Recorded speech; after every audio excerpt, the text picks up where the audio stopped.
Est-ce qu'il faut être baveux pour avoir des chances de succès au tribunal?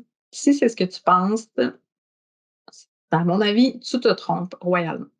Premièrement, les juges aiment rarement les gens qui vont à la cour avec une attitude arrogante. Ce qu'on appelait jadis les effets de toge, donc t'emporter devant le tribunal pour essayer de faire passer son point, c'est pas ce qui est le plus, approprié de nos jours. Donc les juges vont vraiment écouter les faits. Quelle est votre interprétation du droit? Qu'est-ce que vous demandez ultimement? Mais être baveux, c'est vraiment pas ce qui est privilégié devant la cour aujourd'hui, contrairement à ce qu'on peut voir encore là dans les téléséries ou dans les films. Ça a peut-être été vrai à une certaine époque, mais je vous garantis que ça ne l'est plus.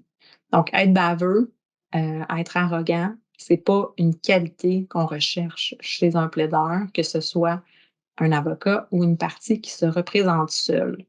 Donc, si vous craignez de perdre des chances parce que vous êtes pas assez baveux ou pas assez arrogant, au contraire, dites-vous que c'est une qualité puis c'est une force que vous avez de pouvoir être calme et présenter vos propos, clairement en restant zen. C'est ce qui va vous donner encore plus de crédibilité, de ne pas vous vous réduire à essayer juste de ridiculiser la partie adverse en étant arrogant.